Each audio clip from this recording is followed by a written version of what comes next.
all the information that comes through with this picture is pretty amazing. And yeah, it is part of Thronefast. But if I'm not mistaken, what does that symbol say up this there? It's something, I could zoom in. It was something about a shield.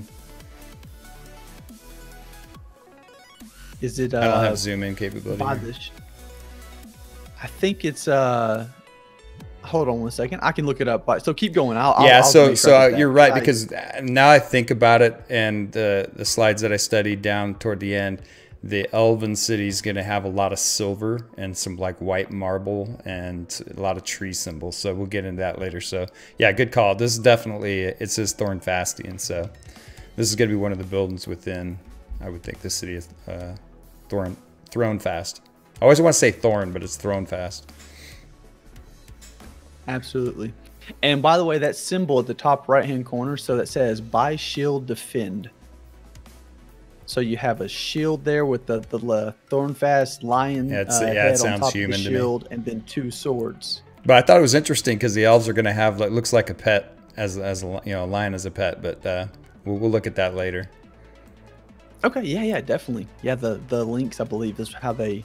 Well, now it looks like a forest lion type thing to me, but I know that Jared in the interview process mentioned a lynx by his side. So, you know, I'm not sure if that's what a lynx is going to look like, or I'm not sure if that's just kind of another take on a different type of animal potentially. So let's scroll down to the part that says game design. Okay. Because there's some cool things here that they kind of recapped on. I don't know if you have anything to talk about in particular here, but I definitely did. Obviously saw some of my tweets. One of the things I'm excited about is they're going to be releasing a dungeon to be tested. And as you know, I'm a dungeon master. I love my dungeons, so I'm looking forward to that. Just to kind of see the density and just, you know, the difficulty and just the different things they have to, challenges there. And then another thing that stands out, and what they're saying here is they're talking about the dispositions.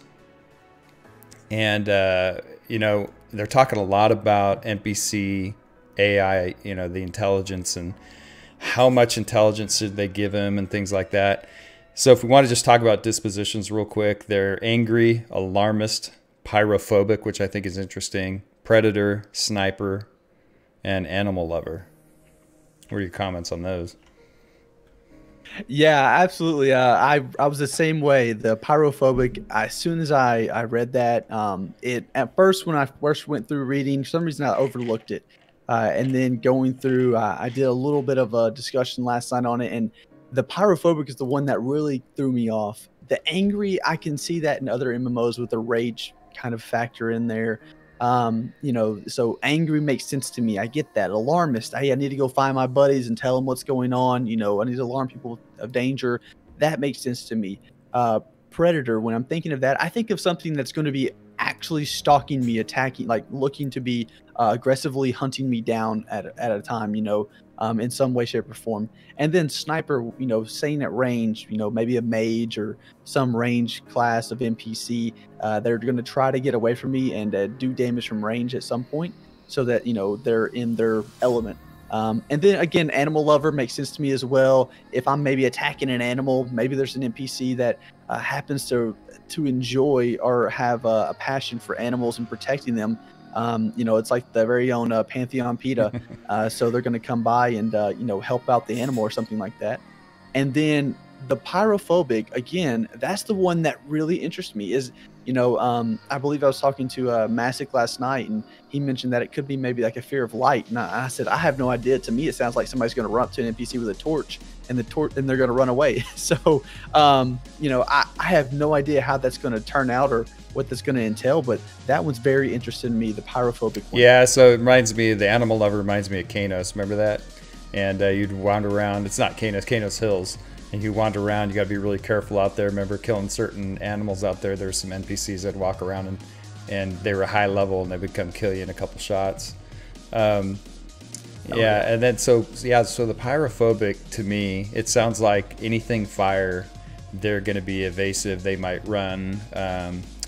Maybe you throw a fire spell at the wrong time, they run and aggro stuff back, or, you know, something like that. So maybe maybe it comes into play. It's hard to know. It's hard to know. I think that's an interesting one they threw in there, and that's definitely one that stood out to me.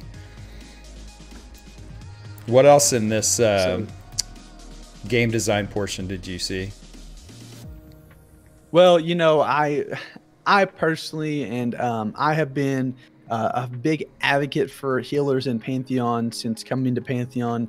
But I will say, you know, one of my first passions when it comes to gaming and MMOs, well, one of the characters that I was most interested in and that I really didn't think was going to go the direction that it looks like it might be going is the Ranger. So I really had high hopes that the Ranger would be something, you know, that I wanted in my own preferences, being someone that's typically more of a range combat play, potentially has a companion or pet, something of that nature. And I know that it wasn't always the most popular point of view. So I kind of put Ranger off to the side and said, you know what, we'll see what happens with it. If it turns out to start looking like the Ranger or the class that I would like to play, then I might have to go back to it as a main. And I got to tell you, just reading the snippet here of the class design, talking about the Ranger not being exclusively range combat, makes me think that they have a very heavy dependence on range combat, and that, you know, they have some focus around there. Again, talking about the arrow volley and things of that nature. So that was really neat. But, you know, just seeing the Ranger talked about here as a class, I'm hoping to see more on that in the future. I got really, really excited about the Ranger again, and I'm kind of on that hype train right now with thinking that the Ranger might actually be the class that I didn't quite expect it to be. I was hopeful for, but I was very hesitant to pick it as, you know, one of my top classes, just because I didn't think it was going to go this exact route. So I'm very excited about seeing that the Ranger and the Dire Lord in the class design right now. We didn't get a lot on the Dire Lord, but just hearing that they have two of those classes, because I think those are probably going to be two of the tougher classes, or some of the most interesting classes when it comes to what they're going to end up being like. You know, there's a lot of variations of those two type of classes. So I'm very interested to see more information on the Ranger, on the Dire Lord. But the Ranger one really stuck out to me because that's just something that was true to my heart and just happened to give me some information that I was hopeful for and not expecting. So nice. I didn't know you're such a Ranger fan. I know there's a bunch of people though upset that they chose Dire Lord over Paladin at this point. They wanted to. A lot of people are really curious where the Paladin's going to head, and I am too, because that's a class where, you know, that's a class where it could vary a lot per MMO, right? So it's going to be interesting to see how powerful or how unique they can make it in Pantheon, and that's what I'm excited to see. And I know there's others. A couple of my viewers are very excited to see that, and unfortunately, Dire Lord's going to trump that, but it'll come out before launch, I'm pretty sure. Yeah, I mean, I have no doubt that they'll get in what they said they're going to get in, but when it comes to, you know, the Dire Lord and the Ranger right now, I think that it's exciting just to see that we're seeing some of those more dynamic classes being focused on. You know, for me right now, when I'm looking at the classes that we don't have, seeing things like the Wizard out there, I feel like the Wizard's a lot more of a straightforward type of you know, play style, so they could probably have some more information on that quicker. But the fact that they're looking to bring out some additional information around the Ranger and Dire Lord, I think that's just, again, it's encouraging to me. And I know there's a lot of guys that want to see the Paladin. I've seen that on the forums as well. And, you know, it appears we have some in chat today that want to really see, you know, some things around the Paladin, which I agree. I think that's another class that's going to be very interesting, and I'm excited to see more on that as well. Yep. So the last thing to cover on this is just one thing I think about when they talk about casters. You know, it's real easy to kind of gauge melee, but it's going to be interesting because I think as a player, think about this. Think as a player, think about the different types of mobs you're going to encounter. And if they can have up to, and maybe it varies per type of mob, but if they can technically have up to, what is it, 1, 2, 3, 4, 5, 6 dispositions, right? Yeah.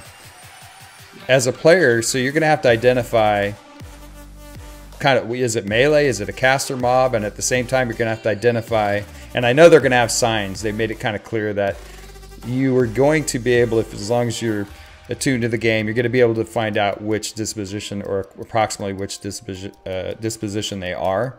But think about how tough casters can be. You know, we haven't really heard a lot about it, and how deadly they're going to be, but mix in a caster with an alarmist, and I mean, think about it. If you don't like mesmerize that alarmist, or take it out first, or do certain things surrounding that disposition, I think it's going to work pretty heavily against the group.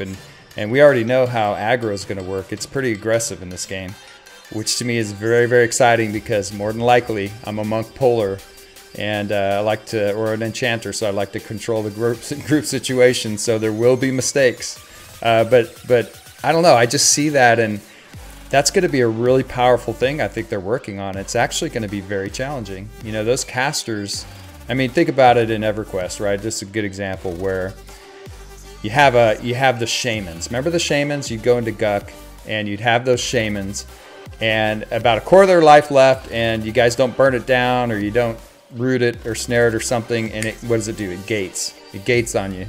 It gates in the next room over where there's 5 or 6 mobs, right?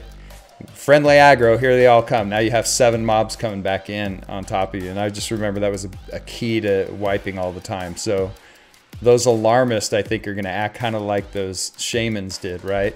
And I have a feeling we're going to see some gating too. I think they're going to bring some of those activities back. So anyway, I just saw that in those dispositions, something they're really molding and building as something that's going to make the game pretty challenging in a great way. So yeah, absolutely. I think just to add on to that just a small bit, you know, with the different type of dispositions, having the ability to take a single mob and vary their response, you know, to me, that's huge when it comes to the game. Hopefully we won't just see it to where it's one type of mob or one specific mob that, you know, is only this ever. I would love to see them kind of mix it up a little bit for us, you know, take a few of these and alternate them, you know, as possibilities within certain mob types. Again, though, we'd have to find a way to really, I guess you could say, be aware of that and understand that, so we could react to that and prepare for that, so we know what signs to look for and how to approach that situation. It's not just a guessing game, but at the same time, I would like to see some variations in that. So hopefully, as we get more information around that and see that come to light, you know, we start to see maybe how they're going to incorporate that when it comes to all the different mob types, or even just a single mob type and using multiple different dispositions within that mob type. Yeah, no, it's awesome stuff, man. I saw that and I just got super excited when they brought it back up again. And I have a feeling that's not the only dispositions we're going to see as well. I think just at this point they have 6. You're probably going to see maybe up to 10. I don't know, I'm guessing, but I would guess that there's, based on the names and the type, I think there's a few more missing there that we're going to be lucky to see in the future. Yep. And notice how they said levels 1 through 50, so we know it's at least going to 50 at some point. And that has not, and that doesn't cover any kind of horizontal leveling too. So let's I mean, if you want to pause a little bit at this second building here, the Bank of Thronefast. So again, another one of those in that making of the stream video gray box, you know, pieces we saw as they're running through Thronefest. There was a few buildings that I can vividly remember during the stream. One being the barracks, the other one being the I forgot what it's called. It's kind of like it's almost like a town hall, it seems like to me, with the anvil outside. You know, and then I think they had that one more done than not. But if I'm remembering correctly, the bank here was also a gray box in the game. So again, I think that what we're seeing here is just kind of them continuing on to let us know that they're you know, laying down the rest of those, you know, pieces that we missed out on seeing when we were talking about making of the city stream. So I'm excited. I mean, this building, the difference between this one and the rest of them that I've seen is this one appears to have that more gold texture to it versus bronze. And I think that's one of the things we saw throughout Thornfast was a bronze texture to a lot of the elements, which is really nice, really neat. But this being the bank, coming up with some gold and things to really help it stand out. within the city itself even. I think that's just, it's again showing that level of detail they're willing to go to.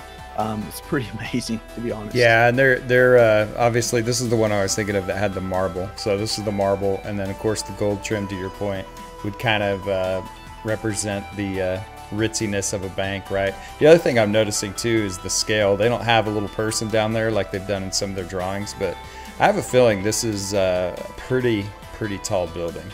Like it's a pretty massive building versus the size of the players.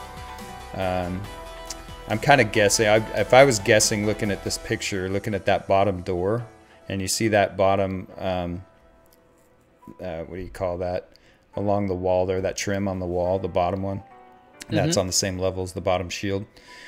If a player were to stand there, let's say an ogre, okay? I have a feeling it's about, an ogre would be 3/4 of the way, the head would be 3/4 of the way up that door. Is my guess. I mean, everyone's guessing at this point, but I would have a feeling that would be about the scale. Maybe smaller. Yeah, I feel that's pretty accurate. I mean, I think what we've seen, But then again, typically, especially with most of the buildings so far, is that their doors themselves are pretty massive in size. Even when they put a human model or something next to it to kind of show the comparison of size, it appears that looking at most of the elements of the cities that we've seen up until this point, especially Thornfast, we've seen that stream and them walking through it. The scale of the buildings, the size of them, just the pure magnitude of it all is pretty massive. So yeah, I would expect that door there, you see the gold door up front, is fairly large. I would think that an ogre could fit underneath that perfectly without any issue. And then, not to mention, you're looking at what, is that 3 stories, almost 4 to the top of the final peak there. I mean, that's a pretty significant size building, especially compared to the rest of them that we've seen, which have, for the most part, from my understanding, been maybe 2 or 3 stories at most. But again, it looks like you said, a very large building to really stand out and pop, hopefully, in the middle of the city. One thing that I wonder about constantly is, because I've kind of built some games for fun on the side, and obviously the larger in scale you make things, it could do a couple things that come to mind. One is you can create a lot of unnecessary space if you're not careful, because obviously the larger scale you make it, the more dead space or wasted space you can have. Or you create it that big and you detail it out, it just creates a lot more work to make it meaningful space, right? So it's going to be interesting. To your point, you just pointed out 3. I could definitely see 3 stories. Maybe that tower's 4.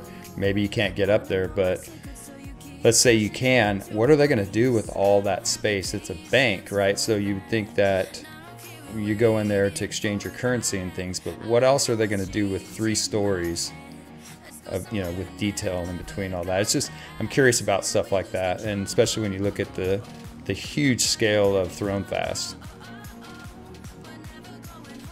Agreed completely. I mean, there's always a little bit of risk when it comes to when it comes to making things as large as they're making them. There's always a little risk of being too much, but at the same time, I think that's just again going to help emphasize just the magnitude of the city itself. I think Thornfast is one of those cities where it almost needs to be too large for life. It's just when you walk into the city itself, you have I can picture them on the stream as they're walking to the gate, the music's playing. It's just, the city is just massive. It just speaks for itself by its pure size of what has gone on there, how it's been built up, and the story behind it. And I'm assuming that when we see other cities in the game, we might not see that scale, that size. So I think that, again, from what I've seen, the thought process behind every single element, down to the last window, railing, shingle or piece of marble on a building, the texture, the color, the look, the feel, the symbols, all of this, I think VR has just done an amazing job thinking through. So in my mind, I'm not so much worried about lost or dead space within these buildings. I think they're going to find ways to make these feel alive and very fresh, very well upkept. As far as, it's not going to be like I walk into a room and there's nothing in the room potentially. That room could have decor in it that's just, it makes me feel like I just want to hang out in the room for a while. Even though it might be one of 20 rooms in that building, I feel like they're going to find a way to make those rooms feel used and useful, or even like, inviting to players to come into and just hang out, just because of their pure beauty and what all they've done with the room itself. So, for me, again, I think just I trust in VR, just seeing the detail, the amount of work and effort they're putting into each element of these buildings and the thought process behind it. I know that the grand master plan that they have behind it, is going to come through in a positive way. I got to have faith in that. So yeah, no, look, I agree with you. Just, me, I'm going to throw a little bit of devil's advocate into it. I'm a lot positive like you are. However, the only negative I see is just because you're right. I mean, we know the amount of detail and care they're putting into it because they're such passionate people about this game. And that's the best part, is that they're just as excited, if not more than we are, to make this game something special. And I guess to my point of what I was saying is, because they're that way, and because they're making the scale large like this, it's just going to take more time to program it. That's all. It's going to take more time to detail it out. So, which in turn takes more time to get the entire game done, right? That's all I was saying. But I think we all agree that we need to be patient. We'd much rather have a detailed out, awesome game with places to hang out versus, rough space that doesn't make sense. So pretty cool stuff. Let's go down to where it says art, and let's look at the portraits there. Okay.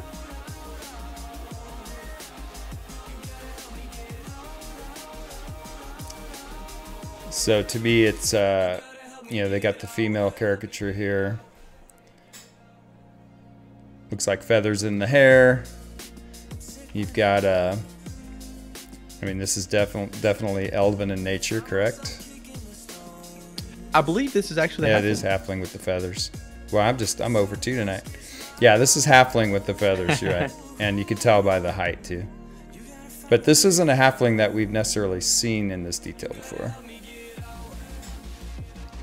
Oh, and I think, so if I'm not mistaken here, the one on the left now, and I'm not sure exactly, the one on the left here, that one doesn't really speak volumes to me. Halfling elf, I know, again, looks more human. Let's see. Yeah, I think this is the new female human, potentially. So I'm not 100% sure. I wanted to say human when I saw it first. The amount of detail. By the way, I don't know if you know this, but there are ways to really enhance these and blow these images up. And you can blow this image up, and it's like a 4K image. The amount of detail that went into this image is insanity. Again, though, I think this is potentially one of the remakes of the female human. And then to the right there, it appears to me that we have a female halfling that we're looking at. Just some additional detail there showing, a little bit of the progress when it comes to getting those built out and what they're going to look like in game. Which we saw the halfling, I believe it was back in October, come out for the first time, and we got a glimpse of what the male and female were going to look like. But again, it's really, really neat to see the amount of detail they're putting into the characters themselves, because I know I've seen a lot of people that have been very adamant about, I want to be able to really give some life to my character, some detail. A lot of those role players, they love to have that extra little bit of detail on their character. So I know these are just the renderings and things of that nature, but it gives me a lot of hope for the game itself as well, seeing how these come together in game and how they're looking for us. I just think that what we're going to see come through is some very I guess the best way I could put it is very beautiful and pleasantly detailed, or just some great artwork come to life for us as far as our character creation and character screen goes. So a couple comments. The human woman on the left looks like Wonder Woman. Okay, so to me anyway. Okay, so yeah, the halfling, if you look at this, I like this. If you look at the top right portrait there of the halfling face, That's amazing. I mean, that detail is awesome. I mean, even down to her lips are just kind of slightly chapped, like she needs a little water. I mean, just the detail is amazing. A little bit of hair coming down, instead of it looks realistic. And I like this much better than the cartoon caricatures that came out. You remember when they drew those up with the concept art? I was thinking it was a little bit too EverQuest Next. It's kind of that feeling I got when I was looking at the cartoon. I knew it was just a cartoon drawing, but when you look at it this way, to me, this is really awesome because it just shows that the characters that they're going to develop are just going to have, like to your point, just a lot of detail. And now let's use this same screen here and let's talk about character creation, which was a big topic lately. And they came out with the tweet asking, give us examples of great games that had all this. Well, I can kind of tell by what they're already coming out with. I think we're really going to be able to have some cool character designs in this game, which is really exciting. So if you look at just the halfling alone, look at the color of the eyes. I mean, you could probably change the color of the eyes. You're going to be able to probably change the hair structure, maybe the ear length, the feather design, the lips, nose. I have a feeling you're going to be able to do all that. And to what I really like when I'm done with character creation, and I'm going to be just as antsy to get out into the game like everybody else, but I can promise you I'm going to spend a good amount of time in the character creation, creating the design of the character first. But I'm excited about that. I'm one of those that likes individuality to come out in your character as much as possible. So absolutely. I think they mentioned this before, where we're going to have all the standard goodies that we need to have when it comes to character creation. Because I saw a lot of people asking about it. What are the character creation screens going to look like? How much are we going to be able to actually do with it? And I think the response was, we're going to try to give you all the standard, pieces to what you need for the character creation. So, however, even with that being said, I don't know what standard is now in today's MMOs. It's, if I were thinking standard, back in the day, I'm thinking we have 20 options, maybe 30, depending on, how many different features we can change, and maybe, 4 or 5 options per feature, like 4 or 5 different noses to pick from, 4 or 5 different ears to pick from, 4 or 5 different color of eyes to pick from, but nowadays some of the games are quite crazy when it comes to character creation and what you can do with it, the scaling of the different aspects and things like that. So I'm quite curious to see exactly how far they allow us to go when it comes to the character creation screen and changing this and molding this character to look like we would like. But definitely, I think what we're seeing here is just the artistic capabilities of the team start to shine even more so than they already have, as they get more in depth with the detail on each one of the character models and what's coming to life. I'm very, very hopeful to see just a beautiful game overall when it comes to the characters running around, really draw you in just from the look of it itself. Not even the feel of the game, but just the look of the game looks inviting. So the characters here look amazing. I love the fact that, like you pointed out, the eyes. The eyes are so amazing, man. Amazing. They're just like mesmerizing. Yeah. So it's probably the color. Phenomenal job on the character creation here and just kind of rendering those for us to see. Very cool, man. So that was a pretty awesome section there. So briefly before we go on to the Elves of Terminus, so it looks like they're going to PAX East. I know Basgrim's excited about that. I saw that he's already committed to going. Yeah, for sure. I know that there's quite a few that have, and I'm very, very jealous of them. There's so I think from my understanding right now, and maybe I'm spoiling this for you because maybe you wanted to point this out, but the end of that sentence, the end of the paragraph there, we noticed that PAX East sounds like a great place to show off a potentially a new zone. Yeah, so we're going to see a new zone. Yeah, I can't wait to see Kaja Sands, just to kind of see. I just want to see. There's a lot of us, I think, that want to see that zone. For some reason, I like desert zones and everything it can offer. I'm curious to what they're look like. There's going to be large plateaus. I don't know. I just want to see what the mob choices and some of the bosses they can have out there. It's going to be interesting. Plus, I like the music that Mr. Perkins created for it. Well, yeah, oh yeah, I love the music myself. I listen to that one probably more so than anything. Um, Now, they haven't mentioned the zone, what it's going to be, and I'm assuming. So, just for my sake, I'm going to throw it out there. I'm assuming that even though I won't be at PAX East, I'll be able to enjoy that reveal just as much as everybody else. So, I'm hopeful to see and hear about in the next coming month or so as we get closer to PAX East. Announcement maybe in, letting us know about a future stream, something like they did at TwitchCon, where they'll get on and have a few minutes where they're going to do some streaming for us to show off maybe a new zone. I'm excited about that, so I'm looking forward to that. I'm going to keep my eye glued to the screen to look for any announcement possibly around that, and see where that takes us. Yeah, that's we so we went to TwitchCon.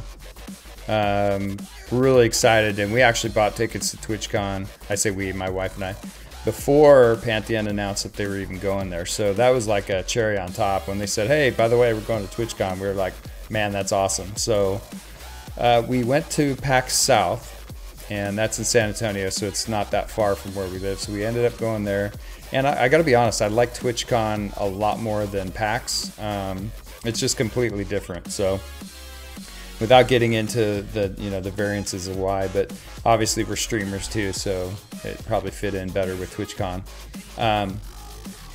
But the thing that pulls me is because they're going to be there, that would be one tempting thing to actually go to PAX East. But I haven't made a decision yet, but because they're going, that could be a final factor there. So we'll see. I'll keep everybody posted.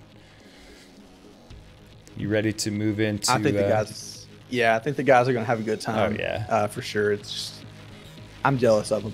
All right, well, let's move into the Elves of Terminus, huh?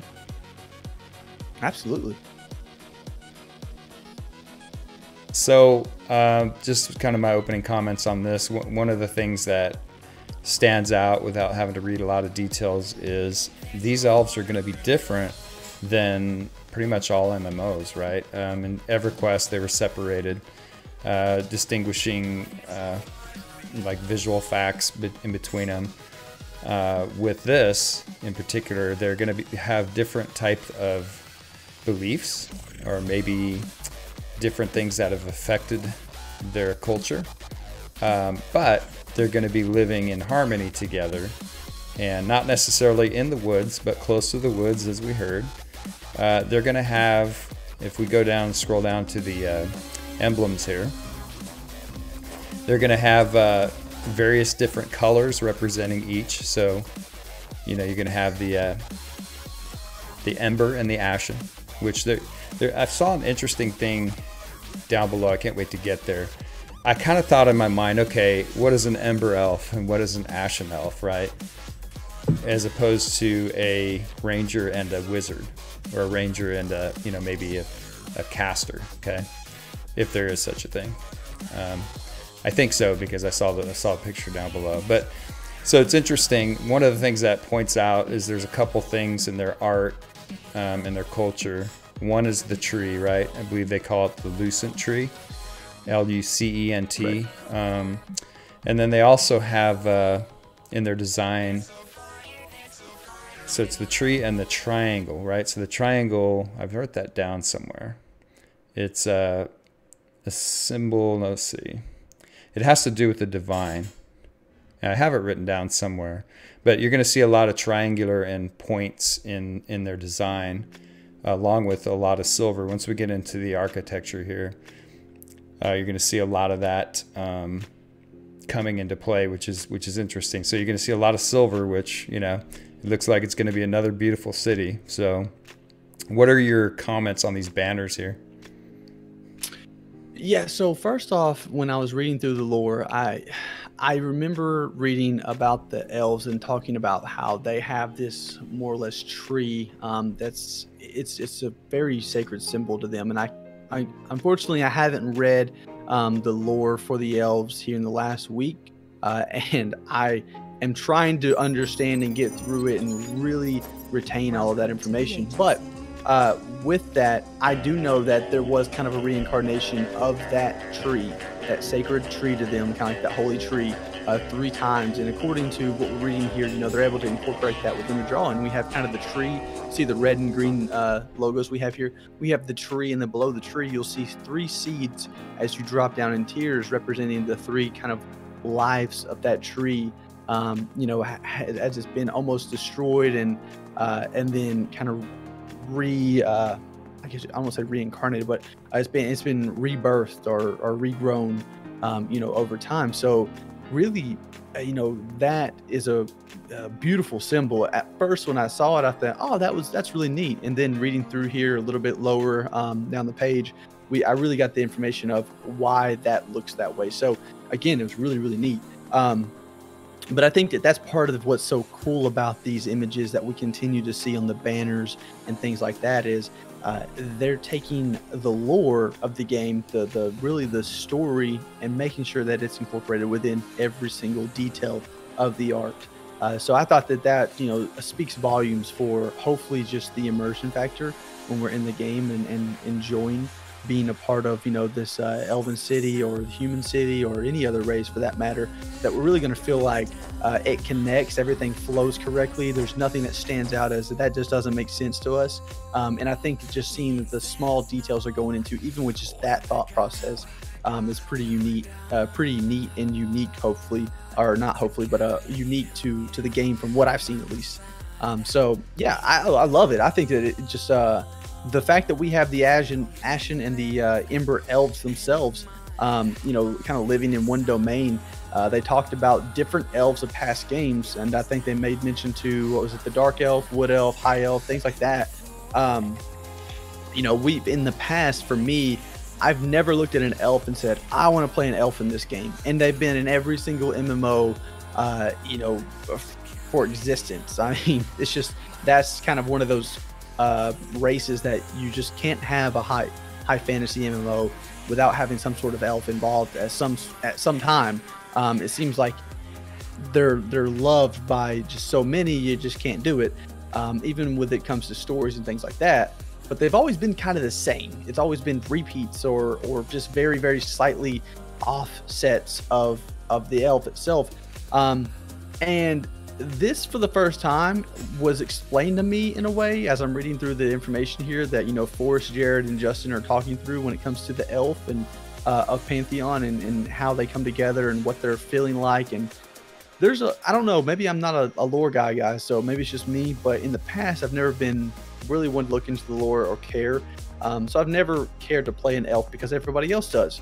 But the lore and how they present the elf here, even with the banners, the detail, as basically just hardened, very sturdy, self-sufficient class. They don't really need to look anywhere else to, maintain their own. They've been through it all, kind of feeling, and at the same time, they're survivors. They're able to not only survive but thrive.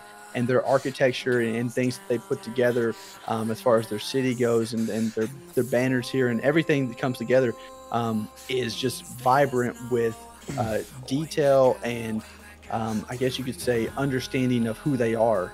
So as they're creating their own city and putting it together, it's just like they know who they are and what they want to incorporate into their own designs, and they're doing that, and they're not doing it with a leaf or a tree. Instead of taking that silver, that marble, that stone architecture, and they're building that out in a very sturdy, or for a very structured and sturdy building or house or whatever you want to call it. I just think that, again, for me, the way they presented the elf in this way, it actually made me want to play an elf now, just because I think that the way they presented it makes it sound like these guys they have their stuff together. And I like that. Yeah, but keep in mind, you haven't seen the other classes yet, so or the other races. I mean, but I say that with and you know what? I say that with every class, so that's a good thing. That's a good thing. The next release, we're all going to say, "I want to play one of these." Get better. So I found what I was saying. So the triangles, so they have a lot of points, right? A lot of triangles, and I'd like to say it's because they're pointy ears, but no, that's not it. But they do have a lot of points and a lot of sharp edges to a lot of their design, and so the triangle is actually a lot of the reasons they use triangle symbols is it's after a robed figure of divinity. So I was able to pull that out of wherever I read that, but so they worship a lot of the robed figures of divinity, so this is where they get a lot of the triangle symbols. And then the red color, I believe, came from I guess one of their gods. I didn't know who the names were, but it's Aelos, so it's, maybe I'm not pronouncing it correctly because everyone else pronounces things differently, but it's Aellos. And then the green on the right, Dither or Dither, so Dythir. So that's where those colors looks like they came from on their banners. I thought was kind of interesting. And then maybe the white is middle ground or common ground. Yeah, and they do mention that, and I don't know how that's going to play out in the future. I know when I was reading through it, they talk about us playing either that Ember Elf or that Ashen Elf. But again, when we see the banners here, we do see something that's more of a common elf coloration or color scheme or banner symbol, if you will. So it appears that there's some sort of middle ground between there, and I don't know if that's just for the NPCs themselves or if that's something for the players. Well, we'll talk about that here in a minute too, because it looks like when you look at the outfits and the color schemes, there's definitely there's a middle, like a common ground elf. It's almost like, are they going to be in between? I don't know, but we'll get to that here in a minute. If you want, we want to scroll down to that next sketch. Yeah, of course. Unless you see anything in the verbiage, there's a lot of verbiage in the interviews. If you saw something there to point out, let me know. No, you know what? I like people to be able to read this because some things I interpret my own way, and I'm not the smartest guy in the world, so I don't want to misinterpret anything. I try to definitely look into what I speak of and what I talk about to have some sort of educated understanding of it. But I don't like to go word by word through this because there's just a lot of information that I believe it's better to read for yourself and take that interpretation and really put it to your in your own thoughts, in your own ways, because until we're able to get into the game and really experience it for ourselves, there's going to be, I guess you could say, ways to interpret things or assume things potentially that are slightly different here or there for different features. So I'm definitely good to go as fast or slow as we need to, and I can talk to any one of these points for an hour each. When it comes to the sketch, though, as we go down, I'll let you go ahead and kick that off because I think there's really neat pieces into the sketch. Yeah, so this is completely, I find it really interesting how, like, when you look at the halflings, and again, we don't know everything in full detail yet, but it looks like they built a lot of things around the trees, and they're a little bit more, where they exist is a little bit more maybe in the woods or within, more of a secluded area, where they've already come out and they're talking about the elves now living together amongst their different cultures, not being separated, however having quite varied beliefs, or maybe aggressiveness, versus passive.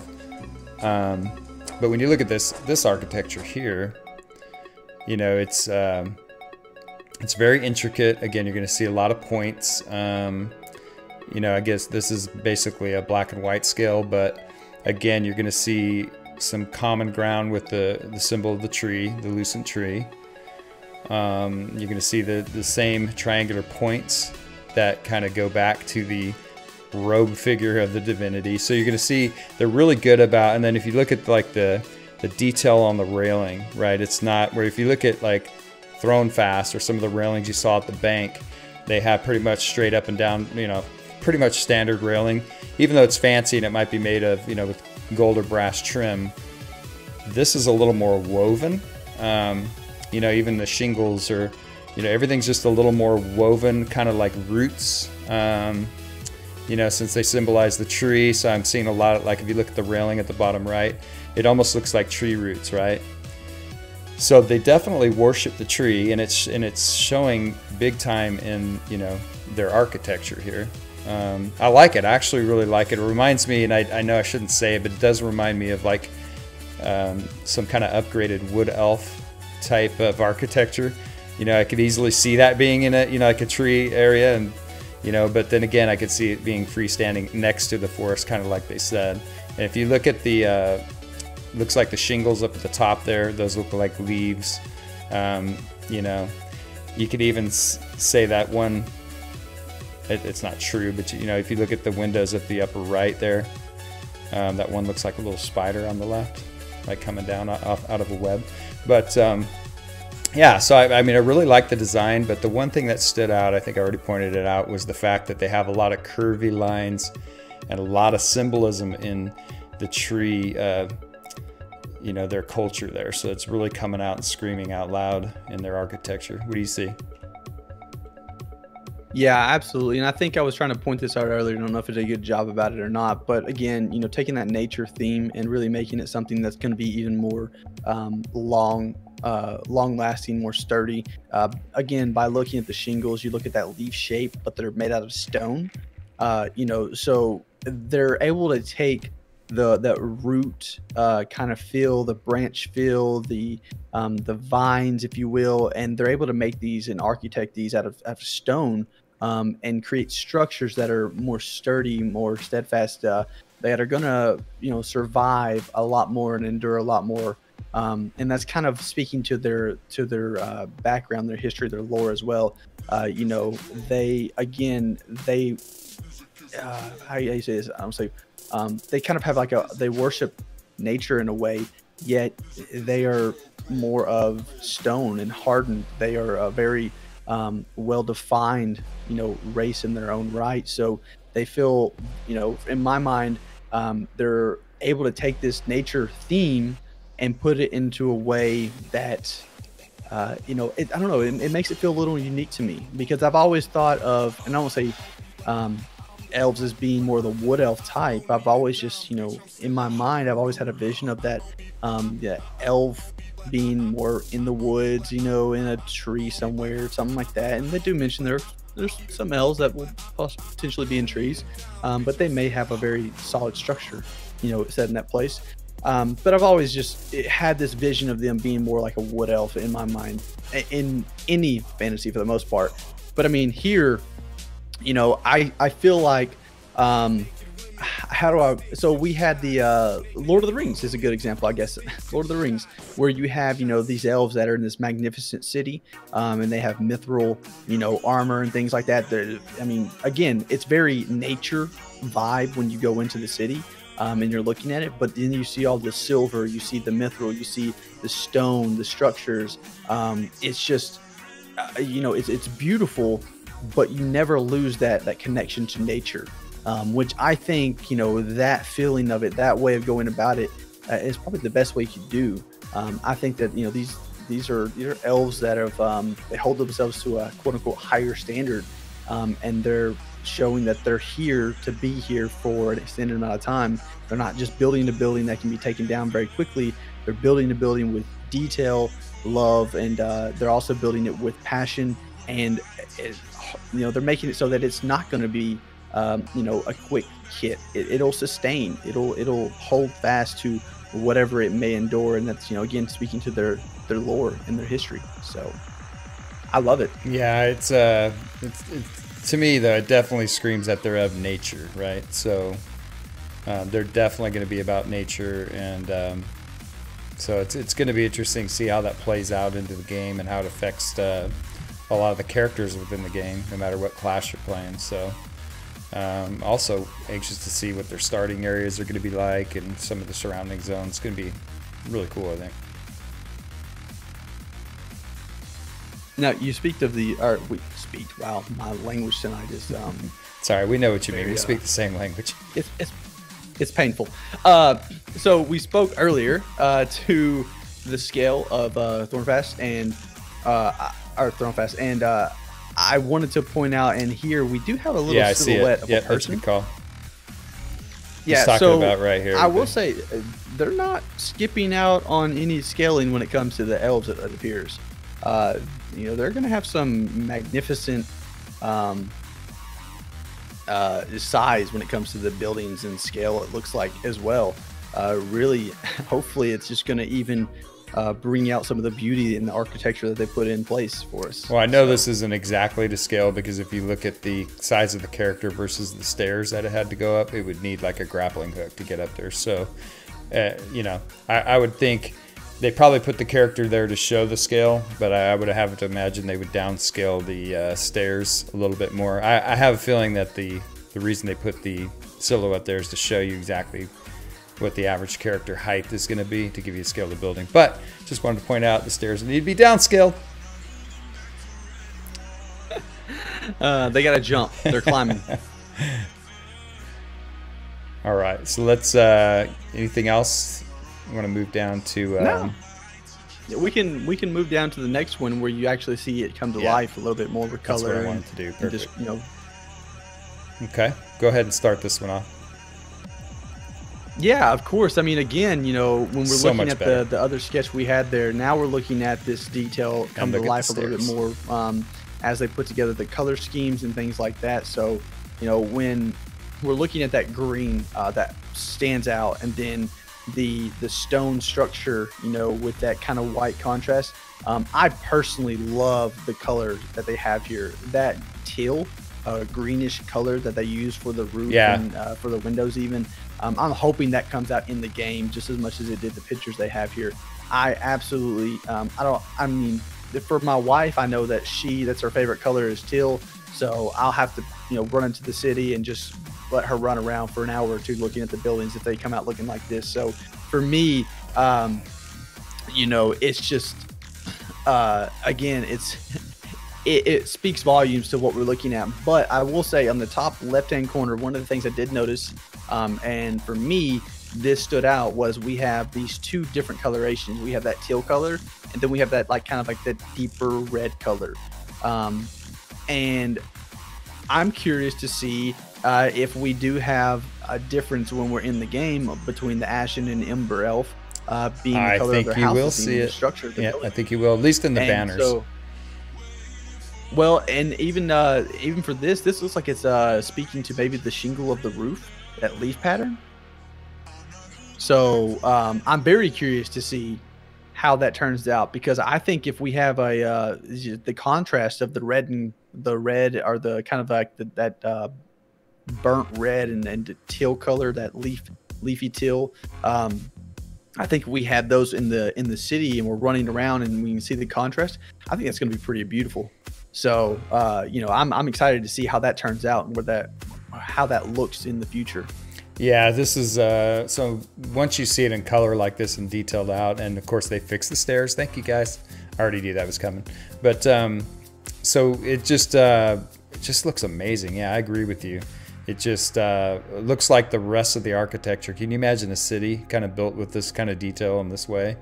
You know, the railing kind of reminds me like a colonial setting or something like that. It's just really nicely done. And I mean, this is just one building. Can you imagine, like I said, the city coming together, and now it maybe ties into the edge of a forest or something? It's going to be a pretty amazing zone, I think, when they're finished with it. Makes you want to go explore. Yeah, and again, we talked about the level of detail. You know, we have so if we're looking at this picture alone, we have on the top right hand corner, we have 3 different window treatments, and we saw that in the last one, but we have the 3 different window treatments. And basically what this means to me is, you know, depending on the homestead, the person that built that dwelling, they're going to basically be choosing what type of window they want. What's their preference? You know, and then we have the 2 different types of doors. So, you know, depending on the dwelling, again, each one of them is potentially going to have a small amount of uniqueness to it, or at least difference. So it's not just going to be like we're going to see the same exact building with the same exact detail lined up for 20 buildings down. It appears to me like there's going to be some variations within that, some differences within each one of the structures. You know, I think they're going to potentially use a lot of the same elements, you know, when it comes to the houses, the buildings, things like that. But at the same time, we've seen it within Thronefast itself, where they've taken a multitude of those elements and they've used them almost kind of again and again to keep that theme, yet they've used them in a way that's slightly different so that it stands out and is unique to that building itself. So if these are like a homestead, if you will, or if these are buildings of like a bank or some sort of common ground that they want to, have put down a tavern or something of that nature. I think that we're going to continue to see this same theme in a lot of the different buildings, but just the overall structure and design of it, I'm really happy to see what we're gonna, or really curious to see what we're gonna come to find out what this building is used for. Is it a home, or is this some sort of, I don't know, I don't say tavern. Is it? We'll say bank. Is it a market? Is it a barracks of sort? Is it a council room? I don't know. So I'm curious to see. I don't think I saw or read that in the description here of what this building was actually going to be used for. I just, see the design features that we got going on. So I'm really curious to see where the buildings lie within the city itself and how they all come together to really paint that picture that I have in my head right now. Yeah, and I agree. On the upper left, they show the two colors, so we're probably just seeing the green color here, and would be my guess, which would be ashen, correct? Yes, ashen. So correct. I don't know. I've been kind of backwards tonight on a couple things. I had to make sure I'm getting it right now. All right, so let's.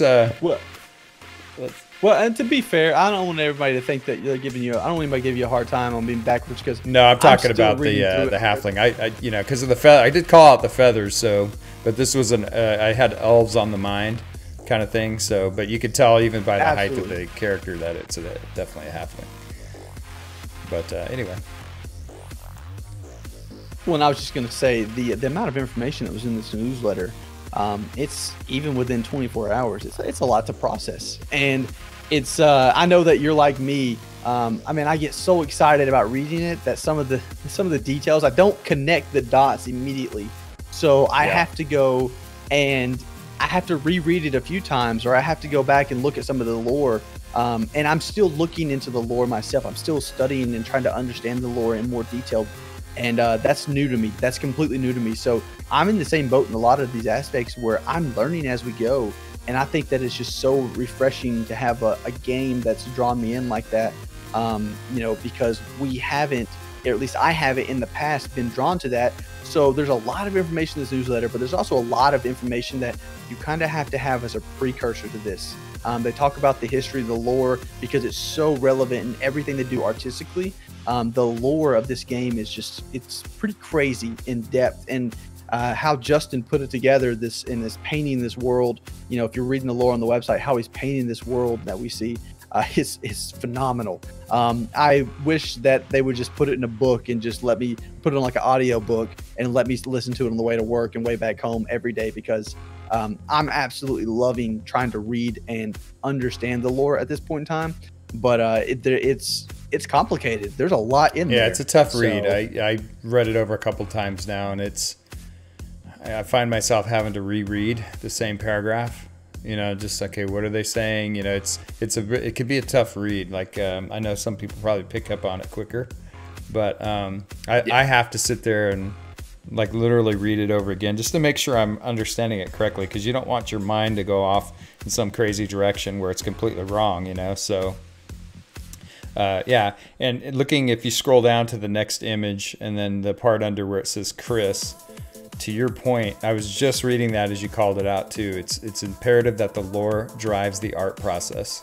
So that kind of drives their entire thinking here and how the whole game's going to be designed, which is really cool. So to me, if you understand lore really well, you're going to have a damn good idea how some of the art and how the game's going to come together ahead of time, because they're so far holding true to nature about it, and we've only really seen just kind of like a pinch of what the final game's going to be. So it's exciting stuff. So I've got it open now to where we're looking at the door and the arch there.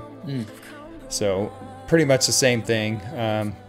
It's going to have, this is a little more up, a little more zoomed in, but the tree, it stands out. You're going to have that same kind of pointy arch. So again, the Lucent tree is huge in their culture, going right back to the robed figure of divinity. This plays a huge part of this. I think you can almost see it at the upper arch there. Looks like you have that circle, but to me that's like an elven face. Maybe it's like the god face or something. that kind of comes down into the tree. So they all kind of come together there. And you see the symbols kind of like next to the tree there. That's a really common symbol too. It's just kind of like tying those two together again. It's a common symbol I think you're going to see throughout the entire city. Obviously the tree stands out, but that symbol itself you're going to see, I think, pretty much everywhere on buildings and banners. And then the lichen down below, if you notice that, they pointed that out. And when I'm talking about, I'll circle it on my stream here. But I don't know why the significance of that yet, but I mean, they wanted to point that out, and they pointed it out that it's kind of growing on the, the bottom of some of these fixtures here. I don't know if that's going to represent time and history, or what are your thoughts on some of that? Yeah, well, okay, so I'll start at the top and go down here. So first off, I think, and again, this is in my mind, think of the Thronefast doors where you have the mini door inside the larger doors. So you have these huge bulking doors, gating the city off, basically holding down that entrance for you. But you also have these two smaller doors. So if you look at the bottom left, you see the door height.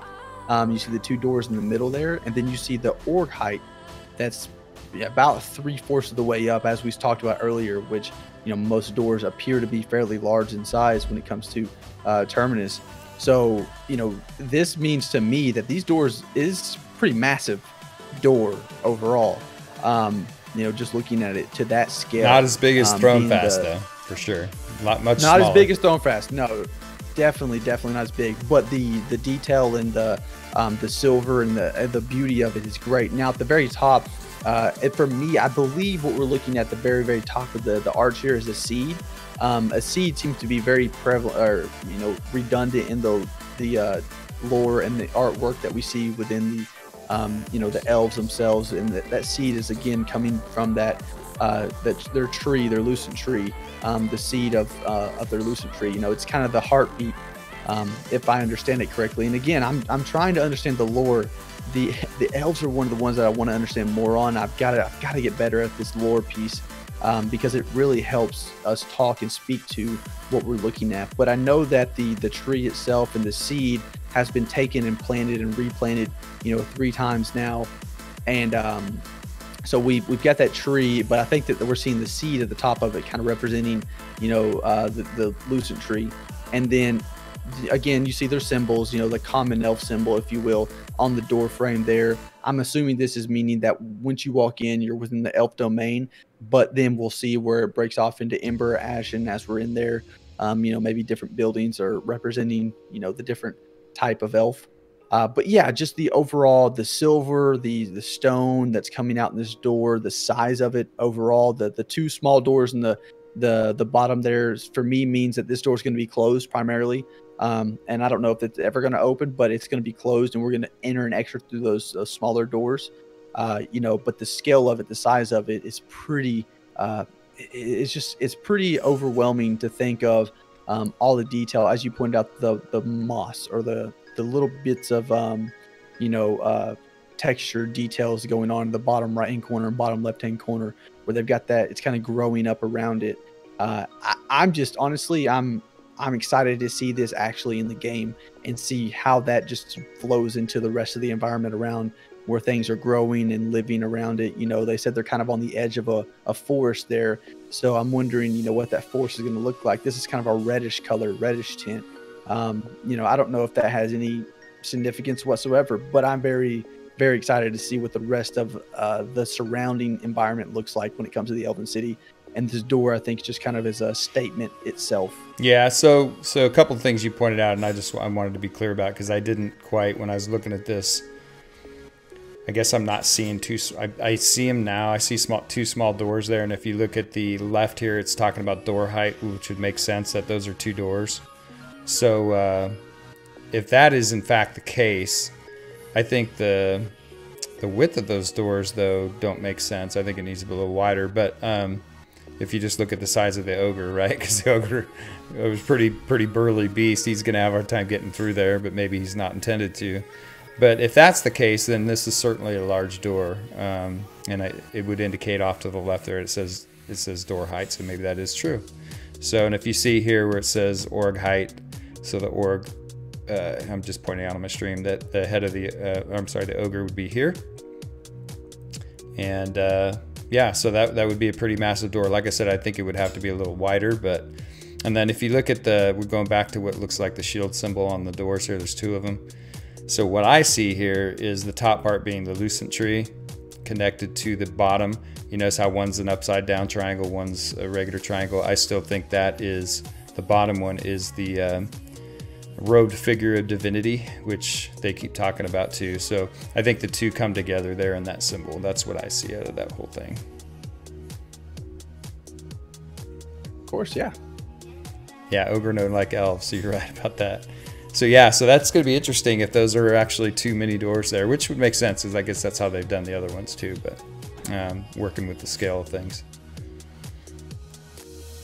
All right, let's scroll down to the next one. This one's cool.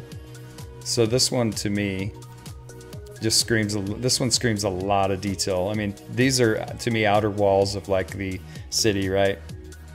And here we're seeing the door again at a distance, kind of built into the framework of the walls of protection here. You're seeing the lucent tree in a huge form, because if you can imagine the size of the scale of that ogre down below, right? Yep. Man, look at the height of those walls. Look at how big those are. Just even those triangular symbols on the wall are huge. That's bigger than any player. So the mass and the scale of that's going to be huge. The banners are huge. So, but look at the details. So I see a lot of silver trim. So they're really into using silver. You know, just again, the railing matches some of the inner work and the inner buildings. It's all going to tie in together. And notice they use the curved arch feet that come out of the pillars there. You're going to see that in a lot of buildings too, I have a feeling. And if you look at the upper right corner of the lucent tree, you see how they drew the roots there. So that's obviously symbolizing the root system of the tree. And yeah, I think it's just beautifully done.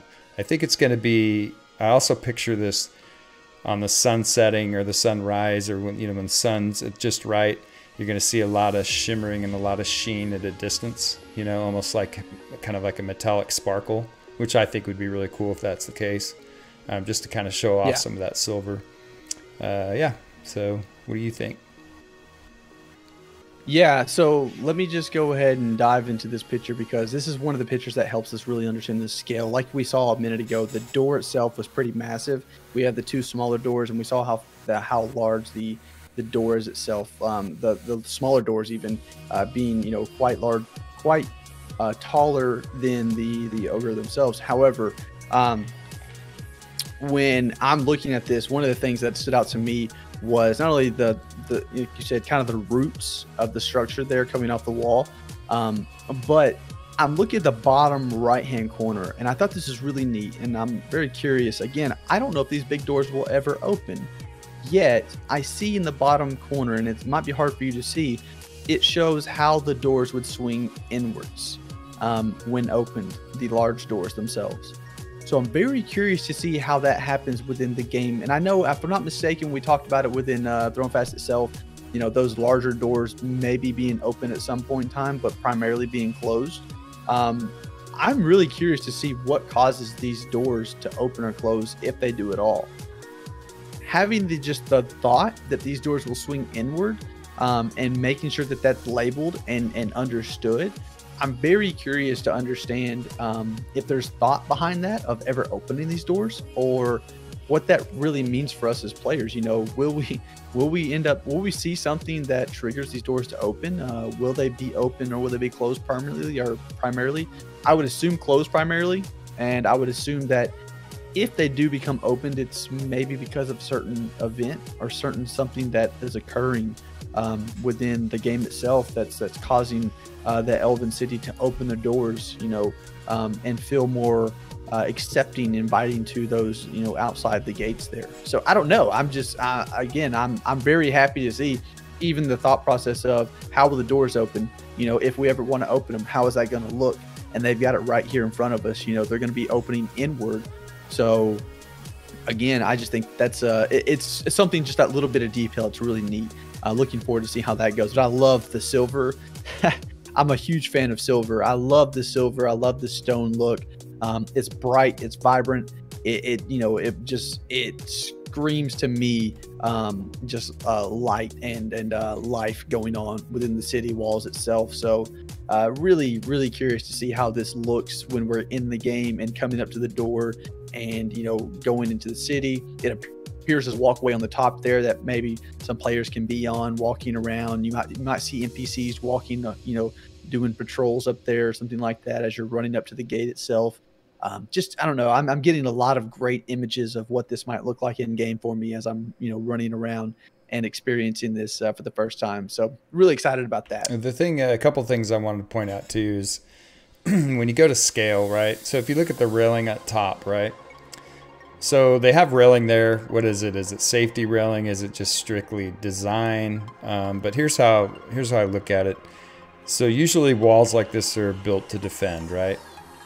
And let's say if you have a character up on top of that wall, they couldn't possibly see over that railing to shoot down or do whatever they have to do effectively.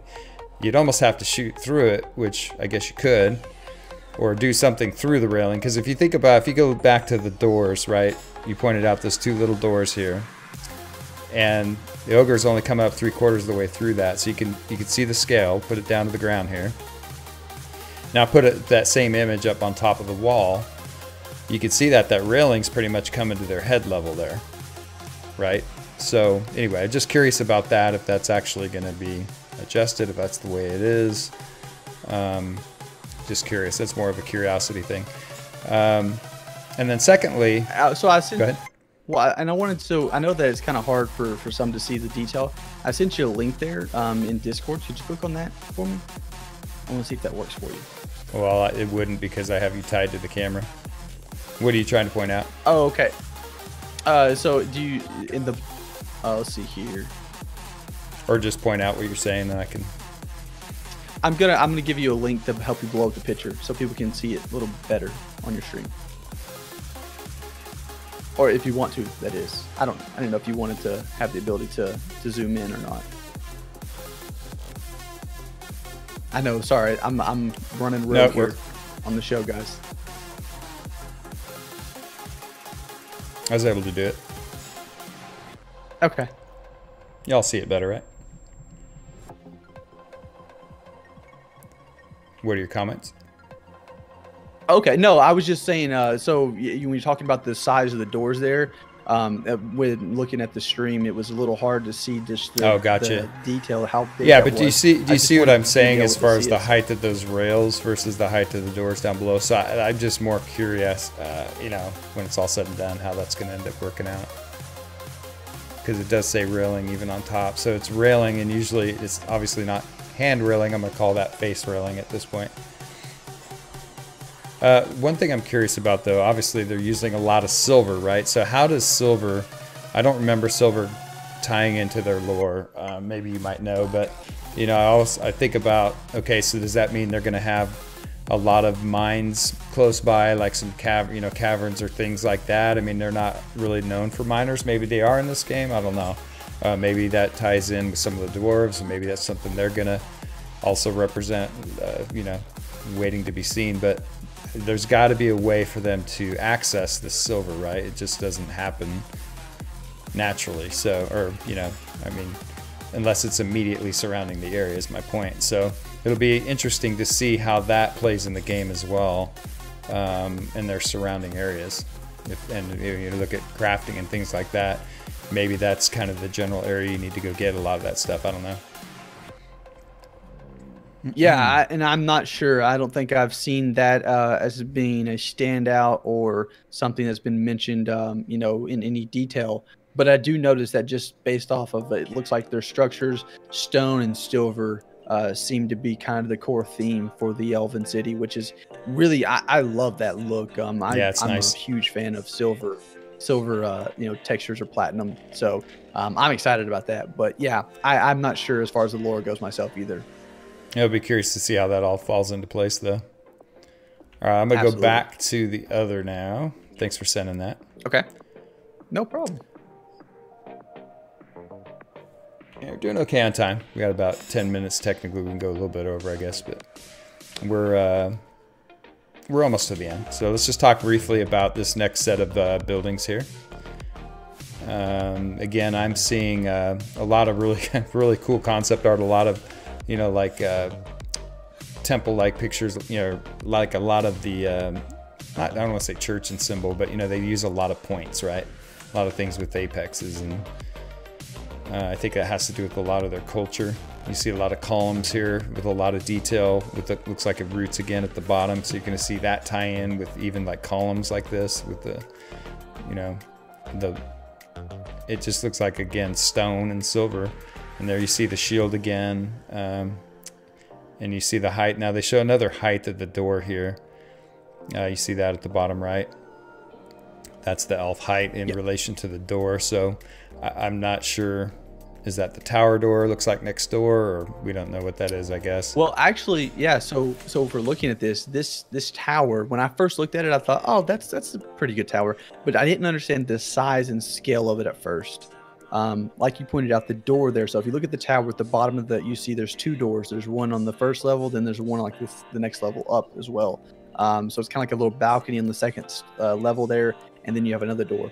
However, it's pretty massive in size. I mean, for example, if I look up to the top of this picture here, I see the flame, the little pillar with the bowl of fire in it.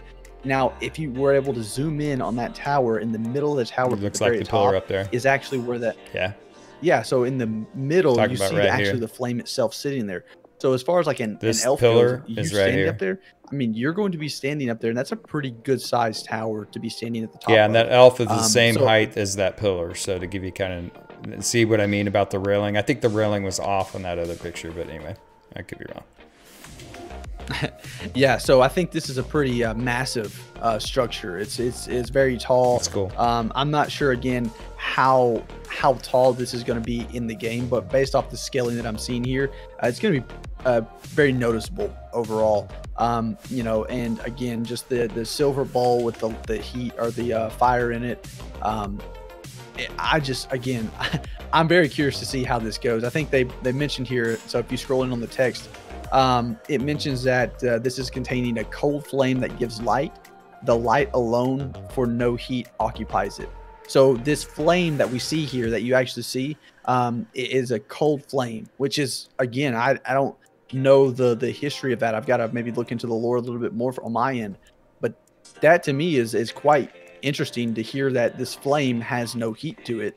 It's a cold flame. I don't know how that works, but it just sounds pretty amazing to me, as far as like what possibilities we might see when it comes to flames and things like that in the future, especially for the elven race. So, weird. You'd think it'd be blue in color or something traditionally, but I don't know. And it might be in the game. Maybe the concept here, maybe it changes when we get to the game. But yeah, it definitely a cold flame that gives off light, and the light alone for no heat occupies it. Interesting. Very interesting. All right, let's scroll down to the let's do the male elf portraits, which I just gotta say, man, I really like it. That is really well done. You know, I like the rugged type anyway, and I don't know, man, I just think that they got a really cool look to them. I mean, I know it's the same facial structure and eyes to all these, just different hairstyles, but I have a feeling you can change the eyes, eye colors. Like I said, probably be able to do the facial structure, cheekbones, I'd imagine, nose, lips, that kind of thing. Maybe eyebrows, length of the ears, who knows? Who knows what kind of detail we're going to have, but I think this is kind of just showing off the ability of the what I saw with the different hairstyles that are going to be available.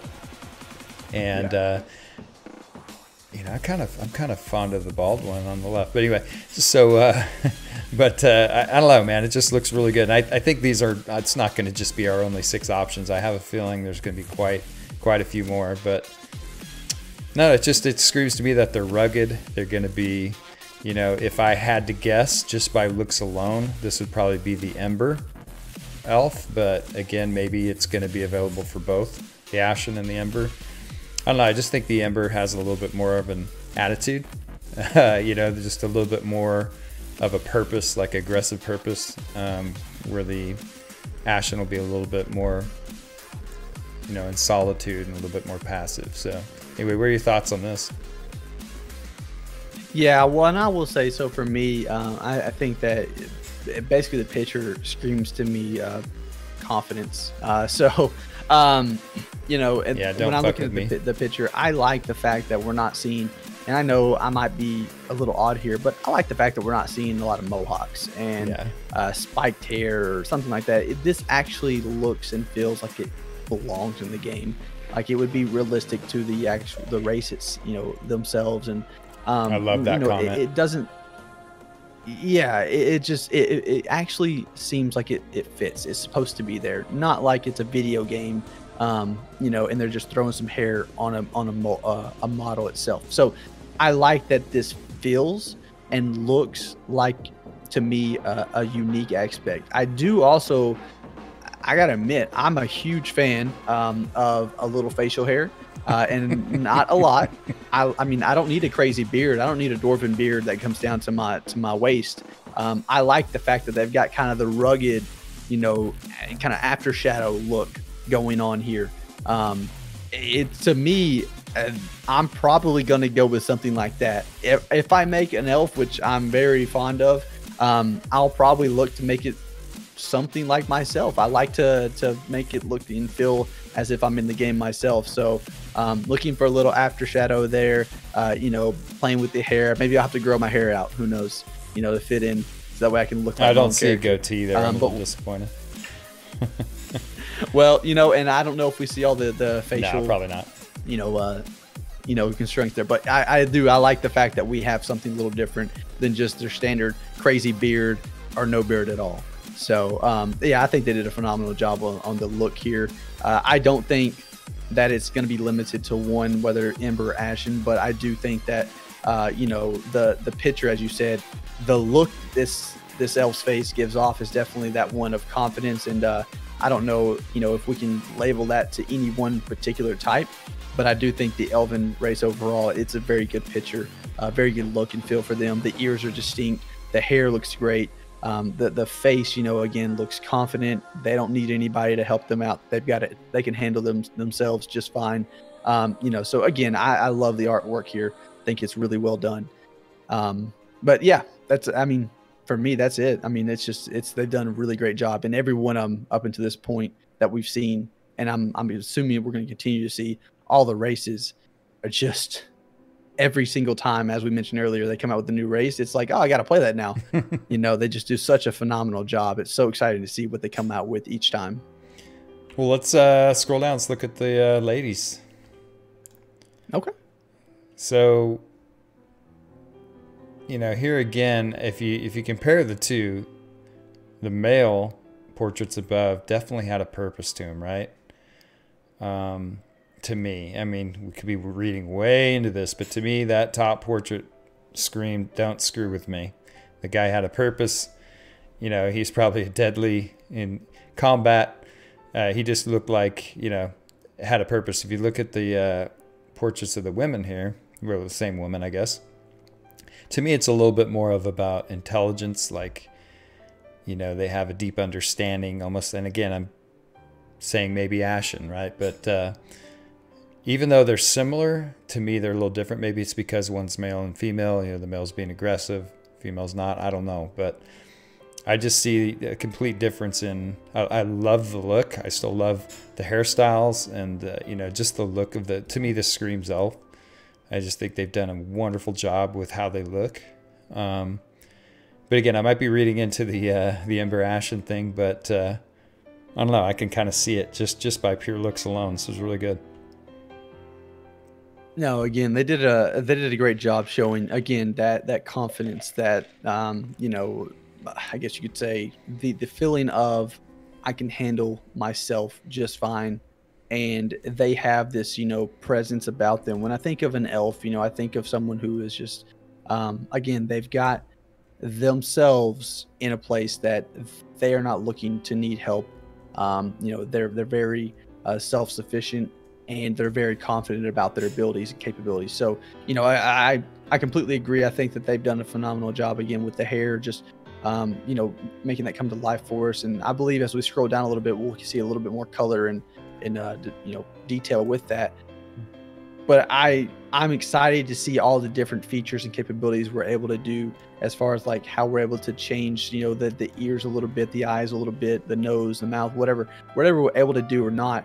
I'm very, very excited to see how the differences between each one of these facial features and how we're able to kind of manipulate those to our liking in the game when the character selection as we talked about earlier. So, one of the things that I'm comparing the two now, and I'm looking at it, it looks like the male portrait has the kind of like the clenched jaw and the have the lines in the forehead, which would show signs of aggression, where if you look at the female one, smooth forehead, relaxed jaw. So it's amazing just what those two things can scream in a portrait, or a facial expression. Yeah. All right, let's zoom down to the colors here. I found this one not surprising. I mean, you look at, so the color schemes, I mean, Ember would make sense if it has the fiery orange and reds to it. Base color for everybody is that olive green. And then you look at, the Ashen, having a little bit of the brown, but again, of the darker green there. And then you have the common elves, right, in the center. So I'm curious, the one thing that stands out, what is a common elf, right? I mean, they talk about Ashen and Ember.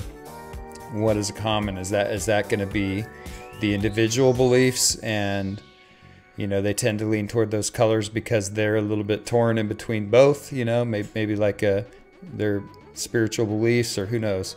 But they definitely pointed out that common elves are going to have those colors, so it's kind of interesting. But no surprise where the Ember colors. It is surprising below. We'll talk about that in a minute. But what do you think? Yeah. No. I think for anybody that doesn't know or understand, make sure you take a chance to get a chance to read the newsletter. You'll understand a little bit better about the Ashen and Ember elf. They speak about them pretty frequently. They don't speak a lot about the common elf. So again, I'm not sure if that's a player choice there, or if that's just like an NPC that we'll have within the city, color scheme and things. But we'll have to see how that turns out. But as far as the Ashen goes, from my understanding, we do have that Ashen who's more of a they're all in the same boat. They're looking to bring back the elven race to what it was in historical past. And the Ashen, though, are more focused internally, keeping at home, handling themselves at their homestead, and making sure that they can do what they can there. However, the Ember are looking outside the walls of the home. They're more explorers. They're going to go outside and really travel and see what they can find to help them bring back the old historic elves of past. So again, when I'm looking at the two differences there, I'm curious to see if that has any sort of impact on, and not only the colors that we're able to have, but the impact on what we're able to do once we pick that type of elf, that branch, if you will, in which direction we want to go with our elf. If we pick an Ashen elf and I'm a ranger as an Ashen elf, is that possible, or am I going to see any benefit or negative effect, or is it going to change quests that I can receive? Is it going to change potential sellers or vendors within the city themselves? Like maybe as an Ashen elf, there's certain Ember elves that don't want to really deal with me, because we do read in the lore that they're at a conflict of which way's better. So there might not be there might be some things in there that I have to look into once the game's released, and I'm able to dig into that a little bit more. But I'm very curious to see how those play out in the game themselves. And I think the color schemes, they go very well. They're very fitting for what we see.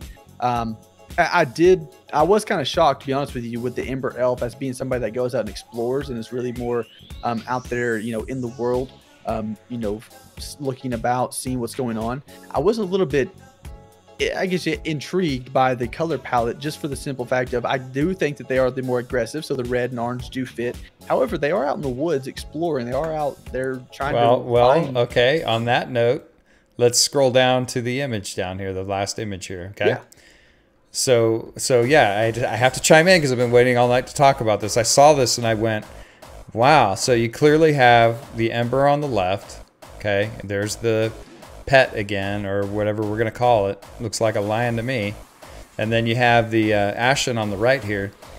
And so what's interesting is it looks like the Ashen is the scholar, right? Probably the mage, or the, you know, the of magics, schools of magic, wizardry.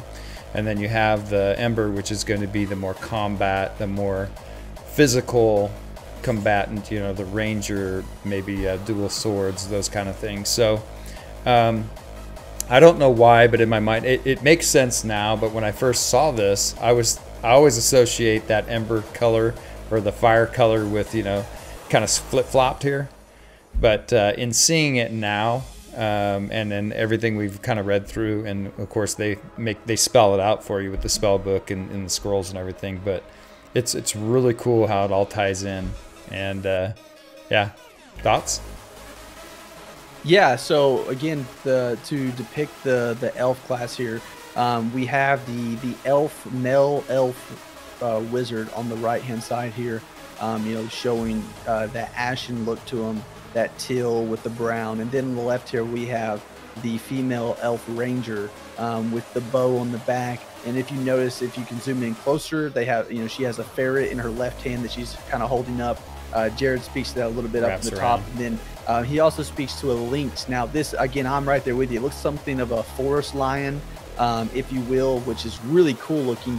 But I know he does speak to a lynx up top. So I'm not sure what we're going to label this cat creature like, or cat-like creature in below here. But I do think that it is some sort of companion for the ranger class.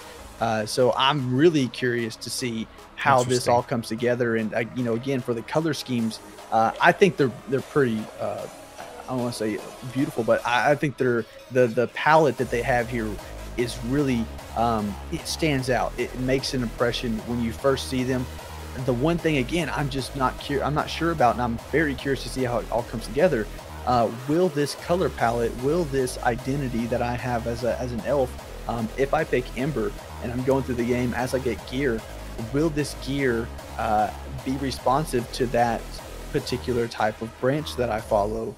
You know, is it always going to be that the gear that I have on has some sort of a red tint to it? Because as an Ember elf, I don't want to say dye that color, but I have a tendency to want to show off my colors, to really, you know, this is who I am. I'm an Ember elf. I want to make sure that people recognize me as an Ember elf. Does my armor, does my gear represent that throughout the game? Not just the stuff that I start out with, but as the game goes, as I'm collecting more and more, you know, gear and items from around the world, Terminus, you know, do I have an ability to really highlight that I'm an Ember elf and change that, you know, to really show who I am? The same with Ashen. You know, will a robe that I'm wearing have potential color choices so that I can show off that choice that I've made as an Ashen elf? Or will it not matter, you know, later down the road? So I'm curious to see if that has any play on the game itself.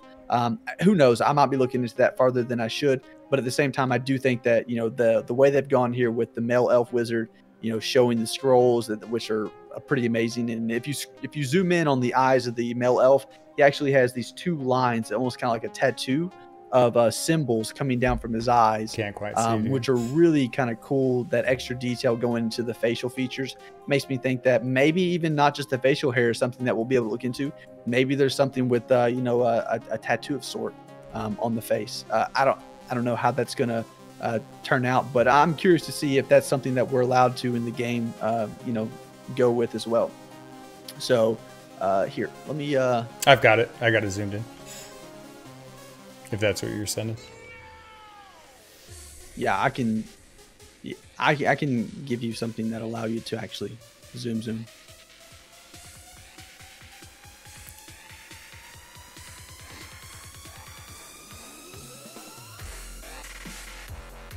Yeah, interesting. So if you click on the male elf face there, you'll see that we have these two distinct, almost like tattoos coming off of his eyes. Yeah, so that looks like something that you can maybe create in character creation, I bet, huh? Yeah, I mean, again, I'm very curious to see how that all turns out. I don't know. I think Yeah, I don't know if that's just an artistic, addition that they put on there, and it's maybe not something we'll see in the game to have in character creation. But if it is, I'm very curious to see how that turns out. So I'm just showing everybody the ferret, and then the fact that she's got a cute little freckle face. Yeah. Yeah, absolutely. The detail they put into these images and the drawing, the artwork is, it's insane. It really is well done. And those scroll containers, interesting if they're going to actually be carried around. I would doubt it, but it's probably just a little bit more about the symbolizing what they stand for.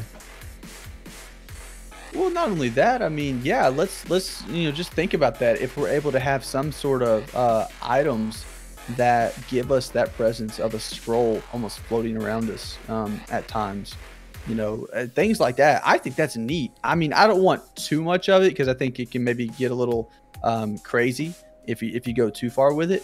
But I mean, for the example, just having something similar to that, or some way to for example, we see the scrolls on his belt hanging off. I don't know if that's going to be a part of the game or not. I don't know if that's going to be a thing. I don't know.